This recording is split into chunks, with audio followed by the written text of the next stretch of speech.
So I got my dive case for the QooCam 8K, and yeah, I want to see what's inside, and I'll try how the QooCam looks in there, and of course I'll post a review and some samples later on.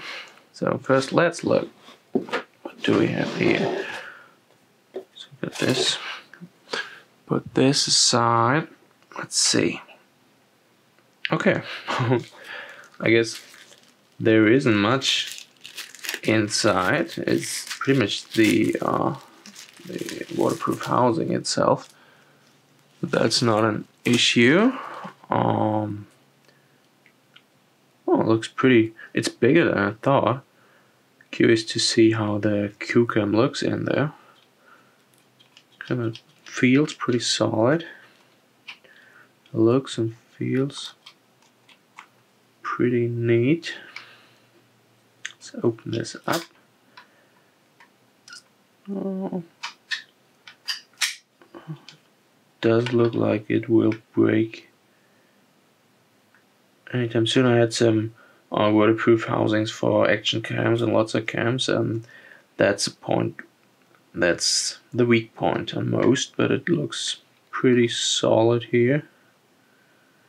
Guess that's stainless steel by the looks of it, by the color.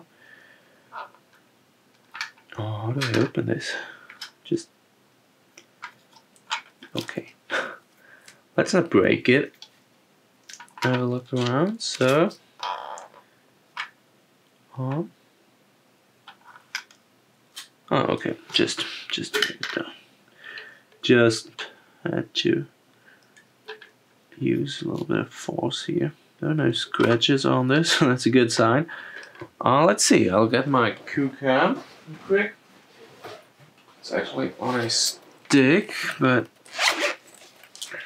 whoopsie.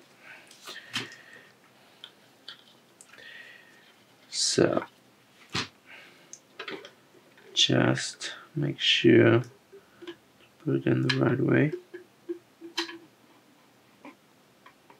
There is a railing so you don't scratch your lenses. I don't know if you can see that.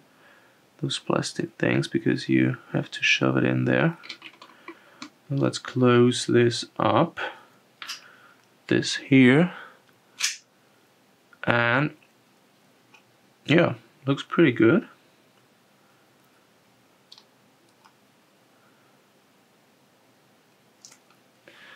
I don't know if you can see that the QooCam is actually just like this, and that's the housing. So a lot of housing. Interesting. Looks like the buttons can be pressed pretty easily. Yeah, I guess that works. I'm going to test without a camera if it's actually waterproof. And then I hope to publish some videos later on. Oh, this looks pretty cool. Okay, guess that's it for this video. I hope to see you in the next one, and